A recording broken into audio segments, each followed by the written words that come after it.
नमस्ते बच्चों। आज हम पढ़ेंगे भक्तिन, जो महादेवी वर्मा की रचना है। छोटे कद और दुबले शरीर वाली भक्तिन अपने पतले ओठों के कोनों में दृढ़ संकल्प और छोटी आंखों में एक विचित्र समझदारी लेकर जिस दिन पहले पहले मेरे पास आ उपस्थित हुई, तब से आज तक एक युग का समय बीत चुका है। पर जब कोई जिज्ञासु उससे इस संबंध में प्रश्न कर बैठता है, तब वो पलकों को आधी पुतलियों तक गिराकर और चिंतन की मुद्रा में ठुड्डी कुछ ऊपर उठाकर विश्वास भरे कंठ से उत्तर देती है, तुम पचे का बताई, यह 50 बरिस से संग्रहित है। इस हिसाब से मैं 75 की ठहरती हूँ। वह 100 वर्ष की आयु भी पार कर जाती है, इसका भक्तिन को पता नहीं। पता हो भी तो संभवतः वह मेरे साथ बीते हुए समय में रत्ती भर भी काम न करना चाहेगी। मुझे तो विश्वास होता जा रहा है कि कुछ और वर्ष बीत जाने पर वह मेरे साथ रहने के समय को खींचकर 100 वर्ष तक पहुंचा देगी, चाहे उसके हिसाब से मुझे 150 वर्ष की असंभव आयु का भार क्यों न ढोना पड़े। सेवक धर्म में हनुमान जी से स्पर्धा करने वाली भक्तिन किसी अंजना की पुत्री न होकर एक अनाम धन्या गोपालिका की कन्या है। नाम है लक्ष्मीन अर्थात लक्ष्मी। पर जैसे मेरे नाम की विशालता मेरे लिए दुर्लभ है, वैसे ही लक्ष्मी की समृद्धि भक्तिन के कपाल की कुंचित रेखाओं में नहीं बन सकी। वैसे तो जीवन में प्रायः सभी को अपने अपने नाम का विरोधाभास लेकर जीना पड़ता है, पर भक्तिन बहुत समझदार है, क्योंकि वह अपना समृद्धि सूचक नाम किसी को बताती नहीं। केवल जब नौकरी की खोज में आई थी, तब ईमानदारी का परिचय देने के लिए उसने शेष इतिव्रत के साथ यह भी बता दिया, पर इस प्रार्थना के साथ मैं कभी नाम का उपयोग न करूं। उपनाम रखने की प्रतिभा होती तो मैं सबसे पहले उसका प्रयोग अपने ऊपर करती। इस तथ्य को वह देहातिन क्या जाने। इसी से जब मैंने कंठी माला देकर उसका नया नामकरण किया, तब वह भक्तिन जैसी कवित्वहीन नाम को पाकर भी गदगद हो उठी। भक्तन के जीवन का इतिवृत्त बिना जाने हुए उसके स्वभाव को पूर्णतः अंशतः समझना भी कठिन होगा। क्या ऐतिहासिक झूंसी में गांव प्रसिद्ध एक सूरमा की इकलौती बेटी ही नहीं, विमाता की किंवदंती बन जाने वाली ममता की छाया में भी पली है। 5 वर्ष की वय में उसे हंडिया ग्राम के एक संपन्न गोपालक की सबसे छोटी पुत्रवधू बनाकर पिता के शास्त्र से 2 पग आगे रखने की ख्याति कमाई, और 9 वर्षीय युवता का गौना देकर विमाता ने बिना मांगे पराया धन लौटाने वाले महाजन का पुण्य लूटा। पिता का उस पर अगाध प्रेम होने के कारण संभवतः ईर्ष्यालु और संपत्ति की रक्षा में सतर्क विमाता ने उसे मरणांतक रोग का समाचार तब भेजा जब वो मृत्यु की सूचना भी बन चुका था। रोने पीटने के अपशगुन से बचने के लिए सास ने भी उसे कुछ न बताया। कुछ दिन से नैहर नहीं गई, सो जाकर देख आवे, यही कहकर और उसे पहना उड़ाकर सास ने उसे विदा कर दिया। इस अप्रत्याशित अनुग्रह से उसके पैरों में जो पंख लग गए, वे गांव की सीमा में पहुंचते ही झड़ गए।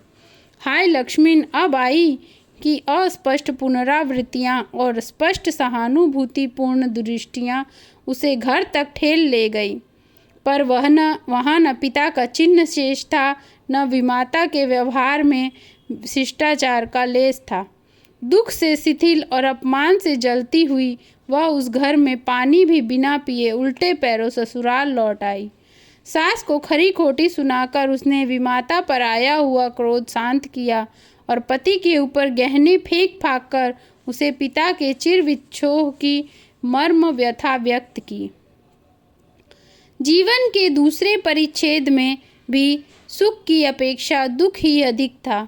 जब उसने गेहुए रंग की बटिया जैसी मुख वाली पहली कन्या के 2 संस्करण और कर डाले, तब सास और जिठानियों ने ओंठ बिचकाकर उपेक्षा प्रकट की।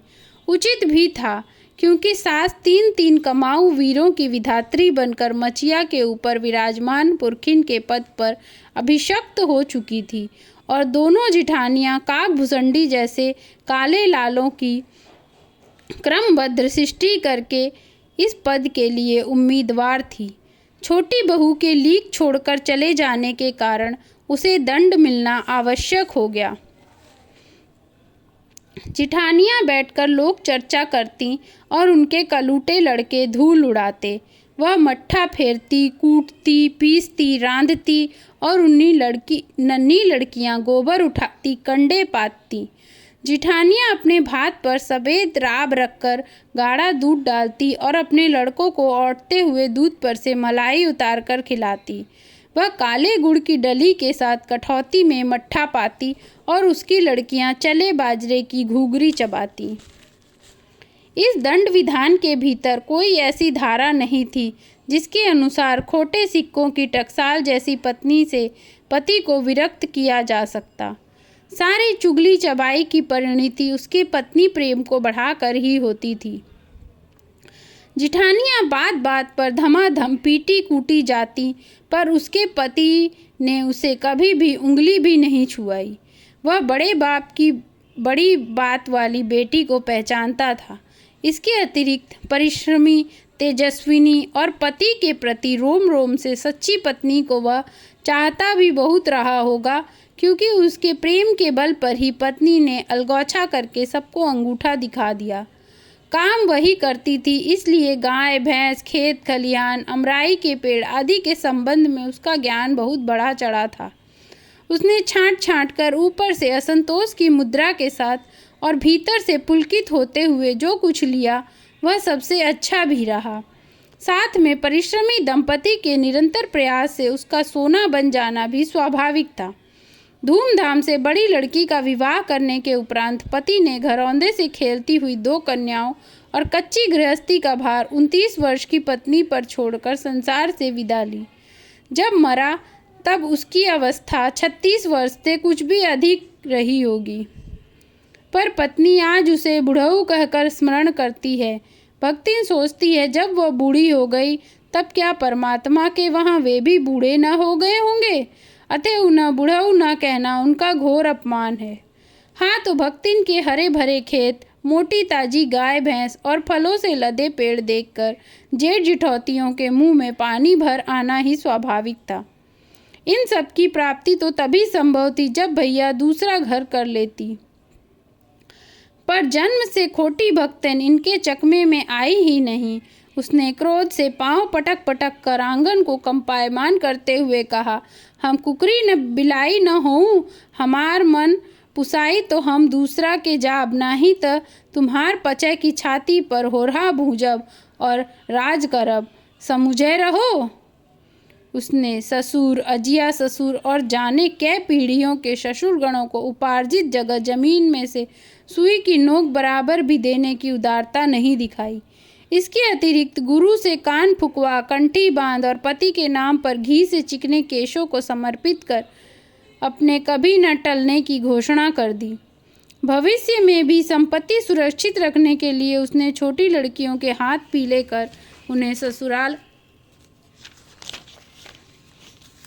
पहुंचाया और पति के चुने हुए बड़े दामाद को घर जमाई बना कर रखा। इस प्रकार उनके जीवन का तीसरा परिच्छेद आरंभ हुआ। भक्तिन का दुर्भाग्य भी उससे कम हठी नहीं था। इसी से किशोरी से युवती होते हुए भी बड़ी लड़की विधवा हो गई। भयबहू से पार न पा सकने वाले जेठों और काकी को परास्त करने के लिए कटिबद्ध जिठौतियों ने आशा की एक किरण देख पाई। विधवा बहन के गठबंधन के लिए बड़ा जिठौत और तीतर लड़ाने वाले साले को बुला लिया, क्योंकि उसका हो जाने पर सब कुछ उन्हीं के अधिकार में रहता। भक्तिन की लड़की भी माँ से कम समझदार नहीं थी, इसी से उसने वर को नापसंद कर दिया। बाहर के बहनोई का आना चचेरे भाइयों के लिए सुविधाजनक नहीं था, अतः यह प्रस्ताव जहाँ का तहाँ रह गया। तब वे दोनों माँ बेटी खूब मन लगाकर अपनी संपत्ति की देखभाल करने लगी और मान न मान मैं तेरा मेहमान की कहावत चरितार्थ करने वाले वर के समर्थक उसमें किसी न किसी प्रकार पति की पदवी पर अभिषिक्त करने का उपाय सोचने लगे। एक दिन माँ की अनुपस्थिति में वर महाशय ने बेटी की कोठरी में घुसकर भीतर से द्वार बंद कर लिया और उसके समर्थक गांव वालों को बुलाने लगे। युवती ने इस जब डकैत वर की मरम्मत कर कुंडी खोली तब पंच बेचारे समस्या में पड़ गए। तीतरबाज युवक कहता था वह निमंत्रण पाकर भीतर गया और युवती उसके मुख पर अपनी 5 उंगलियों के उभार में इस निमंत्रण के अक्षर पढ़ने का अनुरोध करती थी। अंत में दूध का दूध पानी का पानी करने के लिए पंचायत बैठी और सबने सिर हिलाकर इस समस्या का मूल कारण कलयुग को स्वीकार किया। अपीलहीन फैसला हुआ कि चाहे उन दोनों में एक सच्चा हो चाहे झूठा, दोनों झूठे, पर जब वे कोठरी से निकले तब उनका पति पत्नी के रूप में रहना ही कलयुग के दोष का परिमार्जन कर सकता है। अपमानित बालिका ने होठ काट कर लहू निकाल लिए और माँ ने आग्नेय नेत्रों से गले पड़े दामाद को देखा। संबंध कुछ सुखकर नहीं हुआ क्योंकि दामाद अब निश्चय होकर तीतर लड़ाता था और बेटी विवश क्रोध से जलती रहती। इतने यत्न से संभाले हुए गाय ढोर खेती बाड़ी जब पारिवारिक द्वेष में ऐसे झुलस गए कि लगान अदा करना भी भारी हो गया, सुख के रहने की कौन कहे। अंत में एक बार लगान न पहुंचने पर जमींदार ने भक्तिन को बुलाकर दिन भर कड़ी धूप में खड़ा रखा। यह अपमान तो उसकी कर्मठता में सबसे बड़ा कलंक बन गया। अब दूसरे ही दिन भक्ति कमाई के विचार से शहर आ पहुंची। घटी हुई चांद को मोटी मैली धोती से ढांके और मानो सब प्रकार की आहट सुनने के लिए कान कपड़े से बाहर निकालते हुए भक्तिन जब मेरे यहाँ सेवक धर्म में दीक्षित हुई तब उसके जीवन के चौथे और संभवतः अंतिम परिच्छेद का जो अर्थ हुआ उसका इति अभी दूर है। भक्तिन की वेशभूषा में गृहस्थ और वैरागी का सम्मिश्रण देखकर मैंने शंका से प्रश्न किया, क्या तुम खाना बनाना जानती हो? उत्तर में उसने ऊपर के ओठ को सिकोड़कर और नीचे के अधर को कुछ बढ़ाकर आश्वासन की मुद्रा के साथ कहा, ई कौन बड़ी बात है, रोटी बनाए जानित है, दाल रांध लेत है, साग भाजी छौंक सहित है, और बाकी का रहा। दूसरे ही दिन तड़के ही सिर पर कई लोटे औंधा कर उसने मेरी धुली धोती जल के छींटों से पवित्र कर पहनी और पूर्व के अंधकार और मेरी दीवार से फूटते हुए सूर्य और पीपल का 2 लाटा जल से अभिनंदन किया। 2 मिनट नाक दबाकर जप करने के उपरांत जब वह कोयले की मोटी रेखा से अपने साम्राज्य की सीमा निश्चित कर चौखे में प्रतिष्ठित हुई तब मैंने समझ लिया इस सेवक का साथ टेढ़ी खीर है। अपने भोजन के संबंध में नितांत वीतराग होने पर भी मैं पाक विद्या के लिए परिवार से प्रख्यात हूँ और कोई भी पाक कुशल दूसरे के कान में नुक्ताचीनी बिना किए रह नहीं सकता। पर जब छूत पाकर वह प्राण देने वाले व्यक्तियों का बात बात पर भूखा मरना स्मरण हो आया और भक्तिन की शंकाकुल दृष्टि में छुपे हुए निषेध का अनुभव किया, तब कोयले की रेखा मेरे लिए लक्ष्मण के धनुष से खींची हुई रेखा के समान दुर्लभ हो उठी। निरुपाय अपने कमरे में बिछौने में पड़कर नाक के ऊपर खुली हुई पुस्तक स्थापित कर मैं चौके में पीढ़े पर आसीन अनधिकार को भूलने का प्रयास करने लगी। भोजन के समय जब मैंने अपनी निश्चित सीमा के भीतर निर्दिष्ट स्थान ग्रहण कर लिया तब भक्ति ने प्रसन्नता से लबालब दृष्टि और आत्मतुष्टि से आप्लावित मुस्कुराहट के साथ मेरी फूल की थाली में एक अंगुल मोटी और गहरी काली चित्तीदार 4 रोटियां रखकर उसे टेढ़ी कर गाढ़ी दाल परोस दी। पर उसने जब उसके उत्साह पर तुषारपात करते हुए मैंने रुआंसे भाव से कहा, यह क्या बनाया है, तब वह हतबुद्धि हो रही। रोटियां अच्छी सेकने के प्रयास में कुछ अधिक खरी हो गई, पर अच्छी हैं। तरकारियां थी, पर जब दाल बनी थी तब उसका क्या काम। शाम को दाल न बनाकर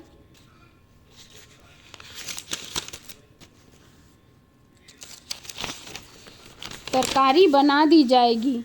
दूध घी मुझे अच्छा नहीं लगता, नहीं तो सब ठीक हो जाता।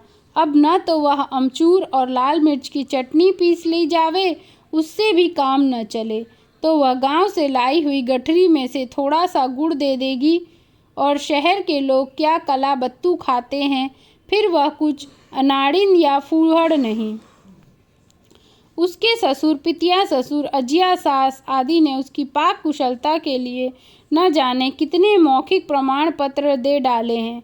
भक्तिन के इस तारक भर्ती लेक्चर का प्रभाव यह हुआ कि मैं मीठे से विरक्त के कारण बिना गुड़ के और घी से अरुचि के कारण रूखी दाल से एक मोटी रोटी खाकर बहुत ठाठ से यूनिवर्सिटी पहुंची और न्याय सूत्र पढ़ते पढ़ते शहर और देहात के जीवन के इस अंतर पर विचार करती रही। अलग भोजन की व्यवस्था करनी पड़ी थी अपने गिरते हुए स्वास्थ्य और परिवार वालों की चिंता निवारण के लिए, पर प्रबंध ऐसा हो गया कि उपचार का प्रश्न ही खो गया। इस देहाती विद्या ने जीवन की सरलता के प्रति मुझे इतना जागृत कर दिया कि मैं अपनी असुविधाएं छिपाने लगी। सुविधाओं की चिंता करना तो दूर की बात। इसके अतिरिक्त भक्तिन का स्वभाव ही ऐसा बन चुका है कि वह दूसरों को अपने मन के अनुसार बना लेती है, पर अपने संबंध में किसी प्रकार के परिवर्तन की कल्पना तक उसके लिए संभव नहीं। इसी से आज मैं अधिक देहाती हूँ, पर उसे शहर की हवा नहीं लग पाई। मकई का रात को बना दलिया सवेरे मट्ठे से सौंधा लगता है। बाजरे के तिल लगाकर बनाए हुए पुए गरम कम अच्छे लगते हैं। ज्वार के भुने हुए भुट्टे के हरे दालों की खिचड़ी स्वादिष्ट होती है। सफ़ेद महुए की लपसी संसार भर के हलवे को लजा सकती है आदि वह मुझे क्रियात्मक रूप से सिखाती रहती है, पर यहाँ का रसगुल्ला तक भक्तिन के पोपले मुंह में प्रवेश करने का सौभाग्य नहीं प्राप्त कर सकता। मेरे रात दिन नाराज होने पर भी उसने साफ धोती पहनना नहीं सीखा, पर मैंने स्वयं धोकर फैलाए हुए कपड़ों को भी वह तय करने के बहाने सिलवटों से भर देती है। मुझे अपनी भाषा की अनेक दंत कथाएं कंठस्थ करा दी, पर पुकारने पर वह आए के स्थान पर जी कहने का शिष्टाचार भी नहीं सीख सकती। भक्तिन अच्छी है यह कहना कठिन होगा, क्योंकि उसमें दुर्गुणों का अभाव नहीं। वह सत्यवादी हरिश्चंद्र नहीं बन सकती, पर नरो वा कुंजरो वा कहने में भी विश्वास नहीं करती। मेरे इधर उधर पड़े पैसे रुपए भंडार घर की किसी मटकी में कैसे अंतर्रहित हो जाते हैं, यह रहस्य भी भक्तिन जानती है, पर उस संबंध में किसी के संकेत करते ही वह शास्त्रार्थ के लिए चुनौती दे डालती है, जिसको स्वीकार कर लेना किसी तर्क शिरोमणि के लिए संभव नहीं। यह उसका अपना घर ठहरा। पैसा रुपया जो इधर उधर पड़ा देखा संभाल कर रख लिया।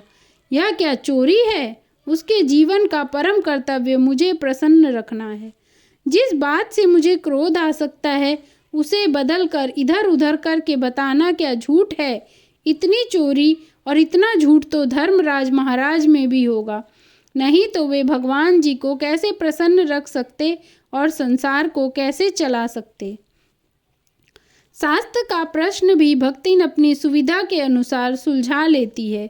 मुझे स्त्रियों का सिर घुटाना अच्छा नहीं लगता, अतः मैंने भक्तिन को रोका। उसने अकुंठित भाव से उत्तर दिया कि शास्त्र में लिखा है। कुतूहलवश मैं पूछ ही बैठी, क्या लिखा है? तुरंत उत्तर मिला, तीरथ गए मुड़ाए सिद्ध। कौन से शास्त्र का यह रहस्यमय सूत्र है, यह जान लेना मेरे लिए भी संभव नहीं था। अतः मैं हार कर मौन हो रही और भक्तिन का चूड़ा कर्म हर बृहस्पतिवार को एक दरिद्र नापित के गंगा जल से धुले उस्तरे द्वारा यथाविधि निष्पन्न होता रहा।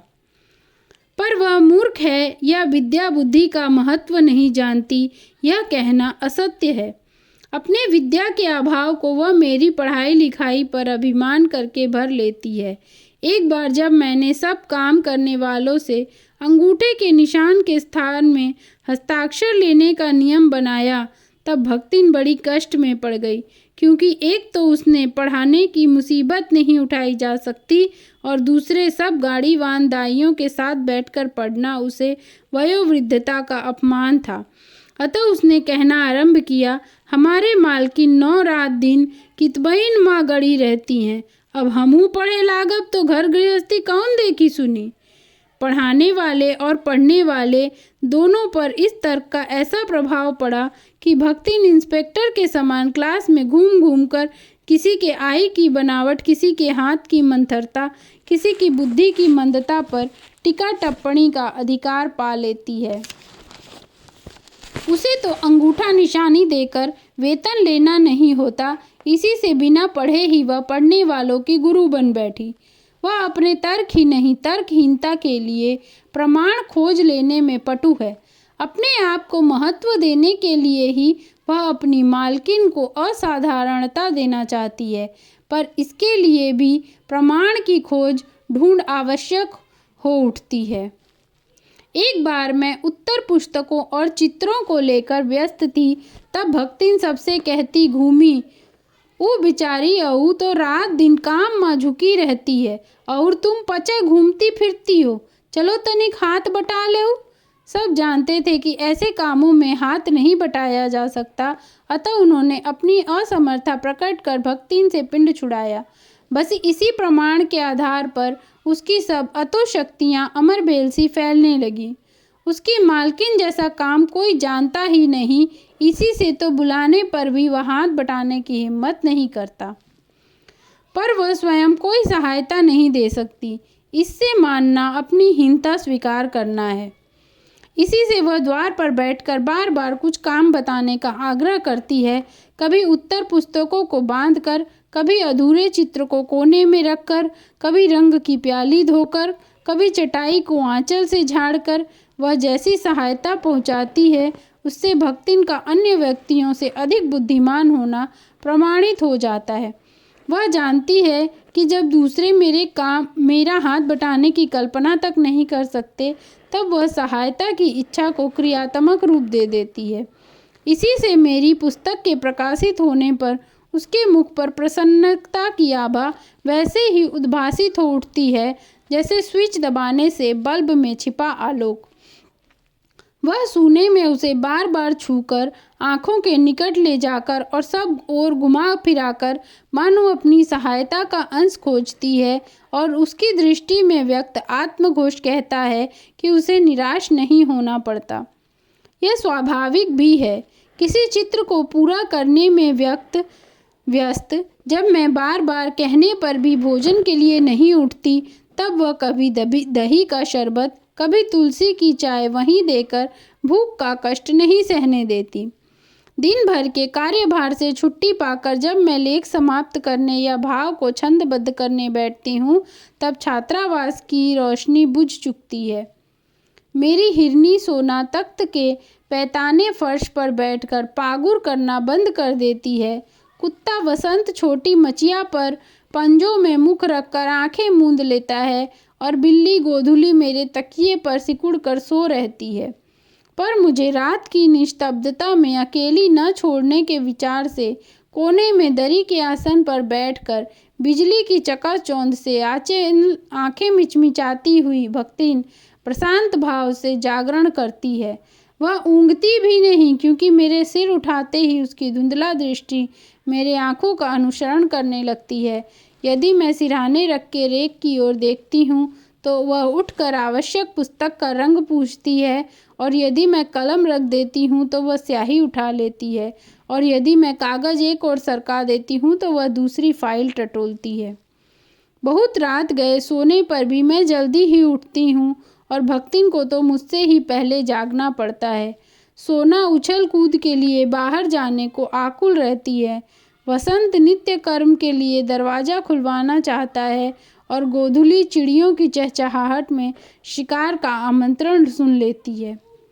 मेरे भ्रमण की तो एकांत साथिन भक्तिन ही रही है। बद्री केदार आदि के ऊंचे नीचे और तंग पहाड़ी रास्तों पर जैसे वह हट करके मेरे आगे चलती रही, वैसे ही गांव की धूल भरी पगडंडी पर मेरे पीछे रहना नहीं भूलती। किसी भी समय कहीं भी जाने के लिए प्रस्तुत होते ही मैं भक्तिन को छाया के समान पाती हूँ।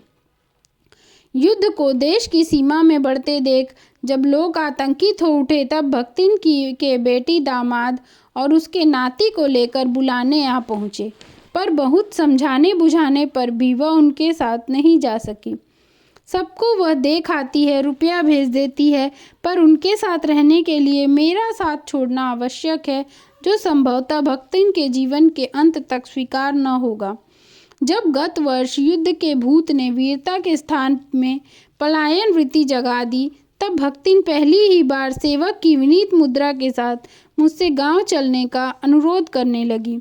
वह लकड़ी रखने के मचान पर अपनी नई धोती बिछाकर मेरे कपड़े रख देगी, दीवार में कीले गाड़कर उन पर तख्ते रखकर मेरी किताबें सजा देगी, धान के पुआल का गोंदरा बनवाकर और उस पर अपना कंबल बिछाकर वह मेरे सोने का प्रबंध करेगी, मेरे रंग स्याही आदि को नई हंडियों में संजो कर रख देगी और कागज पत्रों को छीके में यथावत एकत्र कर देगी।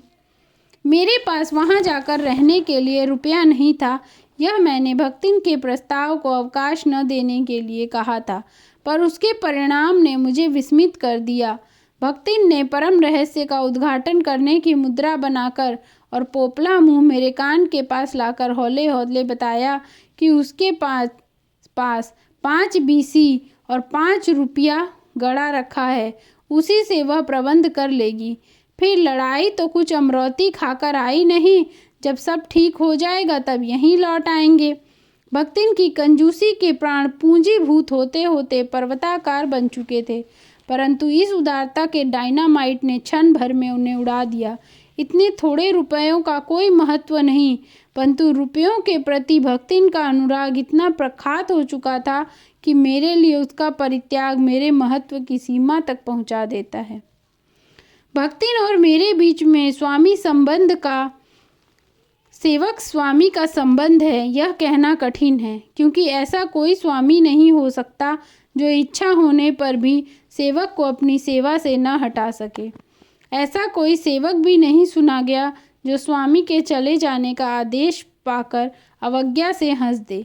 भक्तिन को नौकर कहना उतना ही असंगत है जितना अपने घर में बारी बारी से आने वाले अंधेरे उजाले और आंगन में फूलने वाले गुलाब और आम का सेवक मानना।